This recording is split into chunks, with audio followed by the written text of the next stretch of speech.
ಭುವನಂ Gaganam February 14ರಂದು ರಾಜ್ಯಾದ್ಯಂತ ಬಿಡುಗಡೆ. Micro ಫೈನಾನ್ಸ್ಗಳ ನಿಯಂತ್ರಣಕ್ಕೆ ಸರ್ಕಾರದ ಸುಗ್ರೀವಾಜ್ಞೆ ಅಂಕಿತ ಹಾಕದೆ ವಾಪಸ್ ಕಳಿಸಿದ ಗವರ್ನರ್. ಯಾಕೆ? ಒಂದಷ್ಟು ಮಿಸ್ಟೇಕ್ಸ್ ಇದೆ ಅಂತ ಹೇಳ್ತಾ ಇದ್ದಾರೆ. ಏನು ಅಂತ ನೋಡೋಣ. ರಾಜ್ಯದಲ್ಲಿ ಮೈಕ್ರೋ ಫೈನಾನ್ಸ್ ಕಂಪನಿಗಳ ಕಿರುಕುಳಕ್ಕೆ ಬೇಸತ್ತು ಅನೇಕರು ಆತ್ಮಹತ್ಯೆಗೆ ಶರಣಾಗಿದ್ದಾರೆ. ಅದೆಷ್ಟೋ ಜನರು ಬೀದಿಗೆ ಬಿದ್ದಿದ್ರು.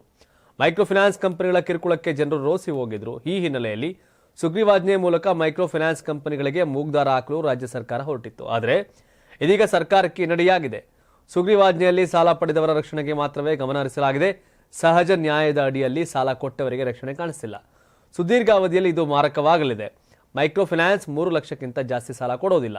ನೀವು 5 ಲಕ್ಷ ದಂಡ ಹೇಗಾಗ್ತೀರಿ ಅಂತ ರಾಜ್ಯಪಾಲರು ಸರ್ಕಾರವನ್ನು ಪ್ರಶ್ನೆ ಮಾಡಿದ್ದಾರೆ. ಇದರ ಜೊತೆಗೆ 10 ವರ್ಷಗಳ ಶಿಕ್ಷೆ ಮತ್ತು 5 ಲಕ್ಷ ರುಗಳ ದಂಡವು ವಿಪರೀತವಾಗಿದೆ ಎಂಬ ಅಂಶವನ್ನು ಒಳಗೊಂಡಂತೆ ರಾಜ್ಯಪಾಲರು ತಿರಸ್ಕಾರಕ್ಕೆ ಹಲವು ಕಾರಣಗಳನ್ನು ಉಲ್ಲೇಖಿಸಿದ್ದಾರೆ. ಸಾಲ ಪಡೆಯುವವರ ಬಳಿ ಏನು ದಾಖಲೆ ತೆಗೆದುಕೊಳ್ಳಬಾರದು ಎಂದು ಹೇಳಿದ್ದೀರಿ. ಆದರೆ ಇದು ಸರ್ಕಾರಿ ಸಂಸ್ಥೆಗಳ ಸಾಲದ ವೇಳೆ ಅನುಸರಿಸಬೇಕಾದ ಪರಿಸ್ಥಿತಿ ಎದುರಾಗಬಹುದು. ಶಿಕ್ಷೆ ಪ್ರಮಾಣ 10 ವರ್ಷ ವಿಧಿಸಲಾಗಿದೆ. ಶಿಕ್ಷೆ ಪ್ರಮಾಣದಲ್ಲಿ ಯಾವುದೇ ಲಾಜಿಕ್ ಇಲ್ಲ. ಪ್ರಾಮಾಣಿಕವಾಗಿ ಸಾಲ ಕೊಟ್ಟವರಿಗೂ ಇದು ಎಫೆಕ್ಟ್ ಆಗಲಿದೆ. ಪ್ರಾಮಾಣಿಕವಾಗಿ ಸಾಲ ಮರುಪಾವತಿ ಮಾಡುವವರಿಗೂ ಸಮಸ್ಯೆ ಆಗಲಿದೆ. ಬಜೆಟ್ ಅಧಿವೇಶನದಲ್ಲಿ ಸಾಧಕ ಬಾಧಕ ಚರ್ಚಿಸಿ ಈಗ ಇರುವ ಕಾನೂನುಗಳಲ್ಲೇ ಪೊಲೀಸರು ಸರಿಯಾದ ಕ್ರಮ ಕೈಗೊಳ್ಳುತ್ತಿಲ್ಲ. ಪೊಲೀಸರು ಸರಿಯಾದ ಕ್ರಮ ಕೈಗೊಳ್ಳದೇ ಇರುವುದರಿಂದ ಮತ್ತೊಂದು ಕಾನೂನಿನ ಅಗತ್ಯತೆ ಕಾಣ್ತಾ ಇಲ್ಲ ಅಂತ ಸುಗ್ರೀವಾಜ್ಞೆಯನ್ನು ವಾಪಸ್ ಕಳಿಸಿದ್ದಾರೆ ರಾಜ್ಯಪಾಲರು. ಹೌದು, ಸುಮ್ಮನೆ ಯಾಕಂದರೆ ಆಗಲೇ ಹೇಳಿದ್ವಿ, ಈ ಹಿಂದೆ 5 ರೂಪಾಯಿ 10 ರೂಪಾಯಿ ಚಕ್ರ ಬಡ್ಡಿ ತಿನ್ನೋರ ಹಾವಳಿ ಈ ಮೈಕ್ರೋ ಫೈನಾನ್ಸ್ಗಳು ಕಡಿಮೆ ಮಾಡಿತ್ತು.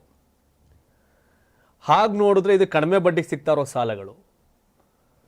5 ರೂಪಾಯಿ ಬಡ್ಡಿ 10 ರೂಪಾಯಿ ಬಡ್ಡಿ ಚಕ್ರ ಬಡ್ಡಿ ಆ ಹಾವಳಿಯನ್ನು ಇದು ಕಡಿಮೆ ಮಾಡಿತ್ತು. ಈಗ ಸಾಲ ಕೊಟ್ಟವ್ರಿಗೆ ಎಷ್ಟೊಂದು ಹಿಂಸೆ ಕೊಟ್ಟರೆ ಸಾಲ ಉಳಿದವ್ರು ಒಳ್ಳೆಯವ್ರಿಗೂ ಸಿಗಲ್ಲ. ಸಾಲ ಕಟ್ಟೋ ಕೆಪಾಸಿಟಿ ಎಷ್ಟಿದೆ ಅಷ್ಟನ್ನು ಮಾತ್ರ ಸಾಲ ಕೊಡಿ, ಅದನ್ನು ಮೀರಿ ಸಾಲ ಕೊಡಬೇಡಿ.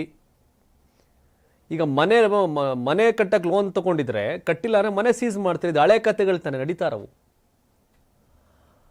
ಈಗ ಅವ್ನಿಗೆ ತಿಂಗಳಿಗೆ ಬರೋದೇ 20,000 ದುಡ್ಡು ಅಂದರೆ ಅವ್ನು 40,000 EMI ಕಟ್ಟಕ್ಕೆ ಸಾಲ ತಗೊಂಡ್ರೆ ಹೆಂಗೆ ಕಟ್ಟಕ್ಕಾಗತ್ತೆ? ತಪ್ಪು ಯಾರ್ದು ಅಲ್ವಾ?